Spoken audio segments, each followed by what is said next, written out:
What's going on, guys? JPS back with another video, and today we're going to be reacting to Things Only Brits Understand. This is another video from Joel and Leah, so make sure you guys go subscribe to their channel and show them some support. Also, make sure you guys hit the like button, hit subscribe. Consider joining the Patreon, first link in description, for full reactions to British shows and movies. Right now we're watching Skins, Inside Number 9, Only Fools and Horses, and The Royal Family. The Royal Family started out a bit rough, but I'm starting to really get into it and enjoy it a lot. So make sure you guys go join the Patreon if you want to see some of that stuff, and I'd appreciate the support. With that being said, let's get right into this. Hi, we're Joel and Leah. And this video is Things Only Brits Understand. So for all of you British viewers, I know there's not many left, this video is for you, and for anyone who's not British, you might be able to get some pleasure from this. Yeah, understand a bit more about our weird British brains. I just said pleasure, I didn't mean that. Pleasure. I meant like... For your viewing pleasure. For your viewing pleasure. What I really meant was just like, you'll enjoy it. Not You'll like... Because yeah. I think pleasure is a bit of a scary word It's for me. It's a bit scandalous. It's a bit scandalous. Scandalous? Yeah. So the first thing that only Brits will understand is that when you're in a scenario where someone has done you wrong, the only way to deal with it is a sternly worded letter. That you spend a long time on. Long time writing. Not an email, not a phone call, a letter. A headed letter with their address, your address, dear sir or madam, or you get the name of the manager and you're like... Like a letter, it's Yeah. so strong. So good. It's like, write a letter of complaint. Like, Yeah. just that's a memory I have, like a family embedded, like, write a letter of complaint, Leah. Yeah. And you're like, okay, All right. I will. Okay. Yeah. My 21st century equivalent, though, is that I will tweet companies and they give away loads of free stuff. Yeah, I know. Remember Yeah. when you got so much free stuff from Pret? Yeah, that was great. That was So I amazing. complained about the lack of beetroot in my vegetable crisps. And you were like, and then what happened? And he sent me a package full of loads of stuff Just and loads some of vegetable beetroot. crisps, loads of beetroot, and a gift card as well, I think. And I was like, wow. That's amazing. But as soon as you try and get these things, you don't get them. No. It's when you don't know you're going to get it, Yeah, and you're like, exactly. I think they go on your page and check that you don't tweet companies all the time. Yeah, regularly. Yeah, because they're like, oh, she's a regular kind of tweeter. Yeah. Or like, if it's a Tweeter. friendship confrontation, Oh, yeah.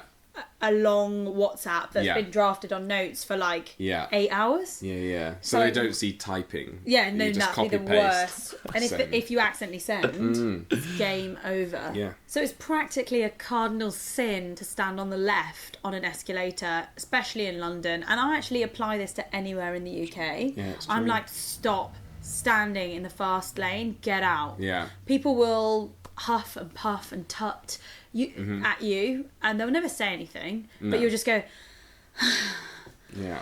And I don't blame them. It's not that difficult. Just stand to the right. If someone's in a hurry, let them walk by you. But in the U.S., imagine if they're frustrated about this. In the U.S. on escalators, people don't care. Everyone's so damn lazy they don't want to walk up. So the default is just to stand, and you just accept you're gonna stand on it. like, people will just literally Yeah. be like, get out the fast lane. You got Yeah. the right hand lane, Where you stand. you stand still, and then left hand lane, everyone walks quickly up the escalator. I don't know why we do it. Well, It's obviously just it's for efficiency, speed, isn't it? but it is only in London, isn't it? Because Yeah. you can go to a shopping centre back home in Southampton. People are just standing wherever they want, and you're like, move. It's disgusting, isn't it? Yeah. They lean and stand. I saw Oh, someone no. cleaning their shoes on the thing that goes yeah, up the oh, side. That. Oh yeah, I always used to do that. Oh, yeah, My same. dad taught me to do Yeah. that. Also, if you're American, what do you call an escalator? Oh yeah. Maybe it is an escalator. Escalator. I can't think of what it would be called. Escalator. You say it weird. How do you say it? Escalator. Escalator. Yeah, I say it weird. I put an extra You in vowel. it. Escalator. I'm like, where's the escalator? Let us know in the poll if you say escalator or some Whatever other random word. thing. Yeah. And if you're new to this channel, don't forget to subscribe. If you're not too triggered by what we're saying, press the bell button for notifications as to when we are uploading. Yeah. Onwards. Oh, this is gold. This is a good one. So the third one is when you go for your haircut and your barber finishes, or they don't call it Hairdresser. barber, hairdresser for girls, Yeah. and they show you your hair. Even if you don't like it, you just nod and go, yeah, Yeah, or you just go, you're lying, just go, yeah, I love it. Yeah, Oh, love so it. nice. Really nice. And you're dying inside, you hate yeah, it. and then you just go home and complain about it to everyone who will listen. But you never ever tell ever, them ever that you say- don't like your hair. Never, ever, ever say. I don't know why. I don't know like how that would go down. We all have had this. You're like, yeah, it looks good. Like you see the mirror and you're like, oh my god, why did you do that to me? But you can't say that to a barber. I mean, you could, yes, you can, and positive feedback is good, but I just couldn't. I don't know how a barber would react. Be like, okay, what do you think? They turn you around, flip you around, put the mirror behind you. What do you think?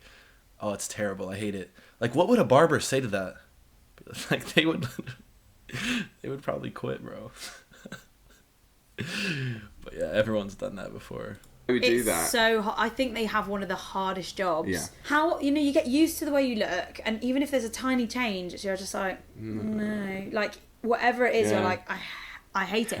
I will leave, and I remember crying just growing up. You just leave, you cry, you hate them so much, you can't say anything. No. For boys, they get the mirror to show you in the mirror what it's like, and if you're like, oh my gosh, what have they done? You just go, thanks, really good, thanks, yeah. When I was younger, there used to be like a thing that hairdressers would like thin out your hair. Do you remember the thinning bit. So they had this like, basically thick hair was not cool then. It is now like a big thick luscious ponytail, but back then I literally remember being in the chair and her going, say goodbye to your hair, and like thinning, going down, and it's just shredding like, and your hair's just this like little straggly bit, like it was disgusting. And you have to just sit there and smile. Yeah, you can't say anything. Actually, at the time, you think it's a great idea because hairdressers are going, that's too thick, let's thin it out. Yeah. And you're going, okay, that's the fashion. So next one, nature programmes in the UK. We'll only watch them if David Attenborough is narrating. Yeah. That's the bottom line, really. Yeah. If there's a nature programme and he's not narrating, no one will watch. David Attenborough is like one of the most important people in our country. Oh, he is. A national treasure. Yeah, complete national treasure, household name. Yeah. All-round legend. Yeah. Everyone loves him.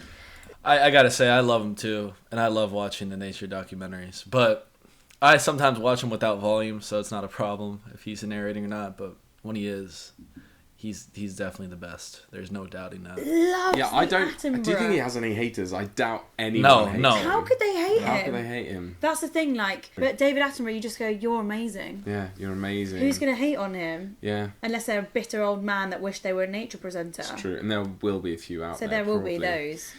But David Attenborough, if you don't know who he is, if you haven't watched Blue Planet or Planet Earth. Watch them, oh my gosh, and he will just send you straight to sleep. You're just like, it's amazing. He's so just good. Amazing. So the other thing that only Brits will understand is that excessively noisy or annoying people can be dealt with by just offering like a stern look.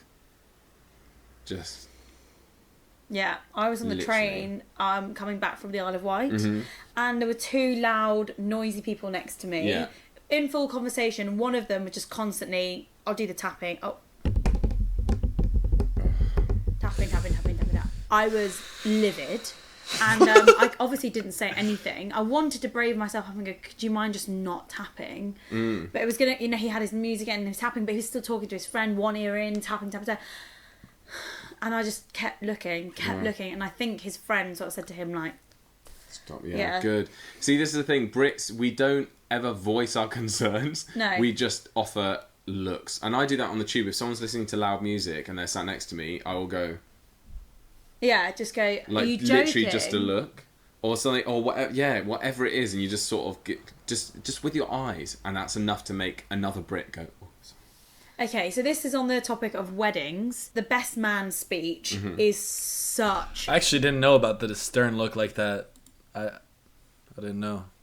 In the United States, it's a bit risky to look at people sometimes because they think that's an offer for an altercation. So maybe stern look, not the best idea, especially on like a public, on like a metro or something.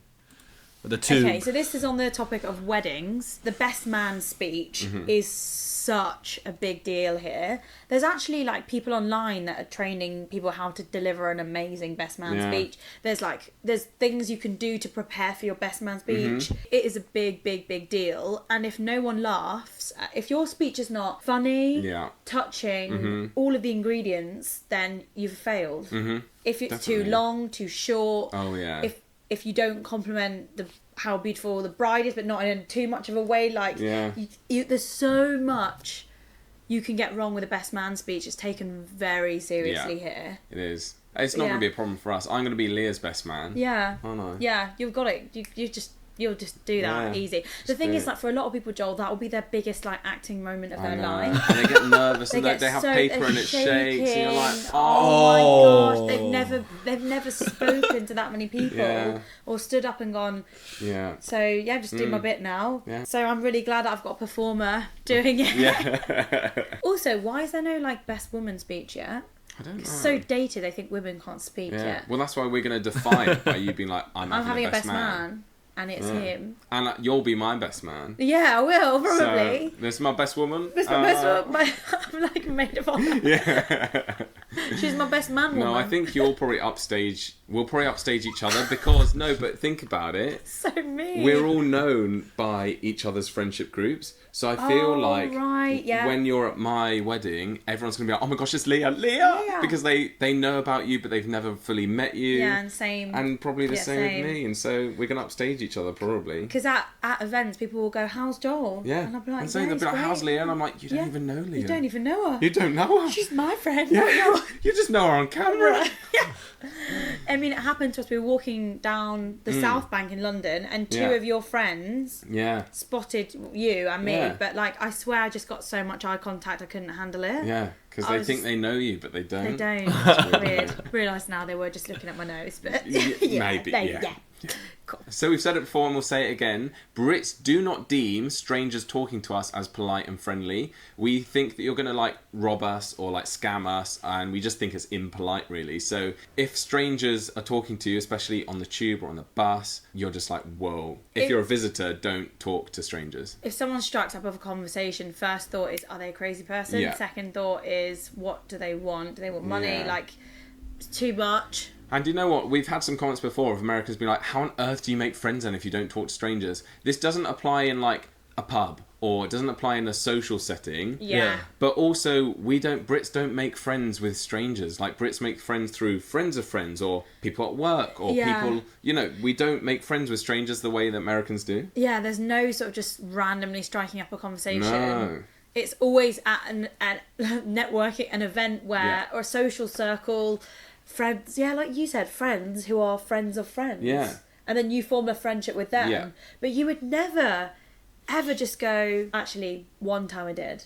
We were at a pub, of course, it's a social setting. Yeah, social. Outdoor seating. It was a really hot day in London, and we said to this other couple, do you mind if we squeeze onto this, like, table? They're like, yeah, sure. And then we kind of just were overhearing each other's conversations, and naturally we then had the thing with them. We were drinking with them for a few hours. We bought around, they bought around, but this is unlikely. And I think that's the thing, it happened naturally. It was an organic moment. I feel like in America they will just, like, pick up on a book you're reading and go, oh, that's an interesting book, or they'll just, like, start something from nothing, and it's like, no, do not start something from nothing. If it happens, but don't force anything to happen. Yeah, there was nothing forced. If anything, we were, like, trying to avoid the moment, but then it was like, do you both work in advertising? And then they were like, do you know what I mean? Oh, right, it was kind of like, oh, you just, and it was just, it kind of was funny. I spilt something, the classic. Yeah. So the last one we have for you, and this is... I got it. I like that. And I understand, I get that, but at the same time, I also like when people just strike up a conversation,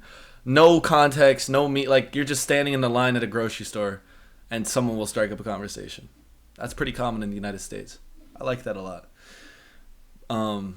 But I definitely, I can see how that could get a bit weird and annoying, and it isn't very British when I think about it. Like that's a very American thing.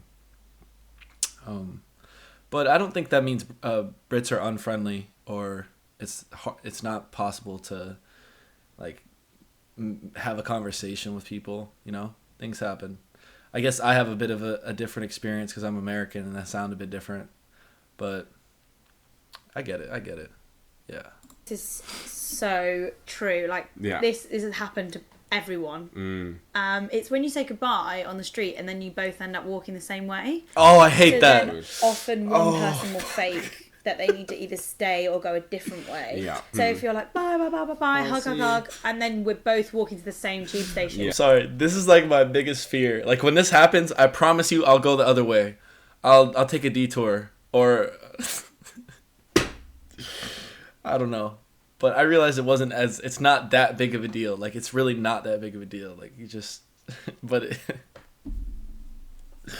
Yeah, this is like my biggest fear, honestly. Yeah. It's like, no, the moment's over. We've finished. This moment's done. We can't redo the moment of goodbye. Yeah, or one person's going to start. They will both start walking together, and someone goes, I just need to pop into Boots. I need to get something. And then the worst thing is when someone goes, "Oh, I'll come with you." Yeah, and you're like, no, take the hint. Don't wait for me. It's fine. Yeah, I'll fake that if like at the end of when we used to do promo jobs, where people would be like, right, who's going to the station? And I would be, and I'd be like, sorry, I'm just going to nip to you, but don't wait for me. Like you guys go. I'm gonna. And sometimes they'd be like, no, I'll wait, and I'd be like, no, stop! Stop it! I want to walk alone. I don't want to walk with you. Yeah, because Joel would say it in his mind, like if the shift finished at 8 p.m. Yeah. If they stayed with him and then walked with him and then got the tube and then went the same way home, his shift didn't officially finish till 9 p.m. because it's an hour journey back. Yeah. And that's officially when you switch off. Yeah. I'm literally, this is why I can't be employed anymore, why I'm self-employed, because I literally, like, as soon as the clock hits that hour, I'm off the clock, I'm not your friend anymore, bye, going home, like, unless I'm working with Leah. Leah's the only one that I would work with and be like, hang out with and chat to. We'll finish work and then we'll go and get a meal or a drink, and that's fine. It just doesn't faze us. No. And that's not me being mean, I'm just more of an introvert, so before you comment, I feel it. Joey's such a meanie. Yeah, meanie. Meanie. You're meanie. So thanks for watching this video. We hope you guys can identify. I've said before, I'll say it again, and there's a really funny Twitter account called Very British Problems. So good. Not sponsored. Okay. That was good. Honestly, I don't think I had fully grasped some of these things. Like the look, definitely. But also there's so many similarities. The letter that's definitely a British thing. I can see that for sure. And I get that. Just going in on the letter. That would feel really good though, just letting loose. Escalator, British, but a lot of these are shared is what I'm saying. Like the haircut experience, shared. Okay, David Attenborough, I wish we had him, but he's yours. That's true. Best man speech, it is a big deal in the United States, I think, as well, but maybe not to that degree. And they're right, if your hands are shaking on stage, the speech probably isn't going to be as good as it could be. And then making friends is definitely different. So those are some things only Brits understand. Hopefully you guys enjoyed it. If there's any other things you think they missed, comment it down below, like something that only British people would get. Throw that in the comments. Hit that like button, hit subscribe. Thanks for watching, guys. I will see you all in the next one.